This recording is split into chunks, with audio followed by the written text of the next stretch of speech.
안녕하세요. 역설의 365 오네오입니다. 자꾸 마음이 가고 뭔가 도와주고 싶은 사람이 생길 때 우리 보통 무의식적으로 물질을 통해서 좀 다가가려고 하잖아요. 근데 그 방법이 오히려 관계를 망가뜨릴 수 있다. 이런 생각 해보셨나요? 오늘 우리가 함께 깊이 파고들 내용의 핵심이 바로 이 역설입니다. 누군가에게 마음이 끌리는 건 자연스러운 일이죠. 근데 그 마음을 어떻게 표현하느냐가 진짜 중요한 것 같아요. 특히 그 물질적인 도움으로 관계를 시작하려는 시도, 이게 왜 함정이 될 수 있는지 오늘 제공해 주신 정법 강의 내용을 좀 보면서 얘기 나눠볼게요. 관계를 망치지 않고 오히려 더 깊은 신뢰를 쌓는 방법은 뭘지 한번 같이 탐구해 보시죠.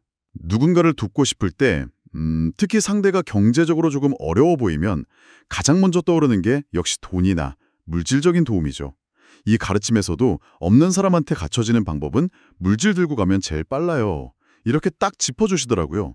진짜 제일 빠른 길처럼 느껴지기도 하고요. 네, 맞아요. 그게 눈에 보이기에는 가장 쉽고 빠른 접근처럼 보이죠. 하지만 이 가르침에서는 그게 딱 관계가 갖춰지는 때까지, 정말 그때까지만 유효한 임시방편이라고 경고하고 있어요. 그러니까 물질적인 도움, 이것만으로는 관계가 오래가기 좀 어렵다는 거죠. 아, 임시방편이다. 네. 시간이 지나면요, 도움을 준 쪽은 뭔가 좀 배신당한 느낌? 그런 걸 받을 수 있고요. 그 사람이 내 뒤통수를 때린단 말이죠. 이렇게 표현되는데, 또 도움을 받은 사람은 그게 부담이 되거나 다른 이유로 관계가 틀어지거나 결국엔 떠나게 될 가능성이 크다는 거예요. 아니 근데 정말 순수한 마음으로 도왔는데도 결과가 배신감이나 관계 파탄이라니 좀 씁쓸한데요? 이게 단순히 그냥 뭘 줬다는 그 행위 자체 때문만은 아닐 것 같은데요? 왜 그렇게 되는 걸까요? 네, 말씀하신 것처럼 단순히 물질 그 자체가 문제라기보다는 그 안에 숨어있는 미묘한 관계 설정, 그리고 인식의 문제가 크다고 봐요. 도움을 준다, 베푼다 이런 생각 속에는 나도 모르게 나는 위에 있고 상대는 아래에 있다는 식의 뭐랄까 우월의식, 이게 깔릴 수 있다는 거죠. 위를 좀 하고 있고 나는 밑에 있으니까 이런 구절처럼요. 아, 우월의식? 네, 이게 바로 진짜 상생, 그러니까 함께 성장하는 관계를 좀 방해하는 근본 원인 중 하나가 될 수 있다는 거예요. 그리고 이 가르침에서 또 강조하는 게 돈이나 물질은 사실 내게 아니라는 거죠. 나한테 돈이 있다고 내게 아니에요. 이런 표현이 있는데 사회가 함께 쓰는 어떤 에너지 같은 거다. 이런 열린 관점이 중요하다고 봐요. 아, 그렇군요. 그 주는 행위 속에 숨은 미묘한 마음이 관계의 불균형을 만들 수 있다는 거네요. 알겠습니다. 그렇다면 물질적인 접근 말고 좀 다른 지혜로운 방법은 없을까요? 관계를 좀 건강하게 시작하고 발전시킬 수 있는 길이요? 바로 그 지점에서 아주 흥미로운 대안이 나와요. 물질 대신에 배우려는 자세로 다가가라는 겁니다. 이 가르침에 따르면요, 사람은 본능적으로 자기한테 뭔가를 배우려고 다가오는 사람을 제일 좋아한대요. 인간이 나한테 뭔가를 배우려고 들어오는 걸 제일 좋아해요. 이렇게요. 배우려는 자세로 다가간다. 이거 되게 신선한데요? 보통은 내가 뭘 갖고 있는지 보여주거나 아니면 뭘 도와주려고 하는데 반대로 상대한테 뭘 배우겠다고요? 네, 맞습니다. 상대방이 가진 장점, 기술 아니면 지혜, 심지어는 그냥 취미라도 좋아요. 이 가르침에서 말하는 핵심은 상대가 가진 장점을 살펴보고 내가 배우고 도움받을 수 있는 부분을 먼저 찾는 것, 이거예요. 그걸 진짜 궁금해하고 좀 겸손하게 가르침을 청하는 자세로 다가가는 거죠. 그러면 물으러 가는데 밀어내지는 안 하거든요? 라고 하잖아요. 실제로 배우겠다는 사람을 막 뿌리치긴 어렵죠. 와, 진짜 그러네요. 생각해보니 내가 뭘 좀 배우고 싶다고 하는데 싫어할 사람은 거의 없겠네요.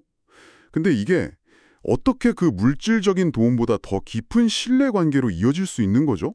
좀 궁금한데요. 이게 아까 말했던 그 물질적 접근의 함정 있잖아요. 관계의 불균형이나 우월의식 같은 거, 이걸 원천적으로 막아주는 거죠. 내가 배움을 통해서 상대에게 도움을 받았다면, 그 뒤에 감사의 마음을 표현하는 건 자연스럽잖아요. 네, 그렇죠. 그때 물질적인 게 오갈 수도 있겠죠. 하지만 그거는 일방적으로 주는 동정이 아니라 내가 배운 것에 대한 정당한 대가이자 존중의 표현이 되는 거예요. 그래서 이 가르침 표현대로면 이런 상호작용은 정확하게 들어가 있기 때문에 이루어지는 거거든 이라고 할 수 있는 거죠. 이게 진짜 서로에게 힘이 되는 상생의 시작이라는 겁니다. 아, 이제 좀 정리가 되네요. 사람에게 다가가는데 크게 두 가지 길이 있는 거군요. 하나는 물질로 빠르게 다가가지만 관계가 깨질 위험도 있는 길. 다른 하나는 배우려는 자세로 좀 천천히 다가가지만 대신 깊은 신뢰를 쌓을 수 있는 길. 네, 맞습니다. 첫 번째 길은 말씀하신 것처럼 잘못 운용했을 때 뒤통수 맞는 거예요 라는 경고처럼 좀 위험 부담이 따르고요. 반면에 이 두 번째 길은 감정적인 상처나 오해 없이 서로 존중하는 신뢰감 있는 관계로 발전한다고 이 가르침은 설명하고 있어요.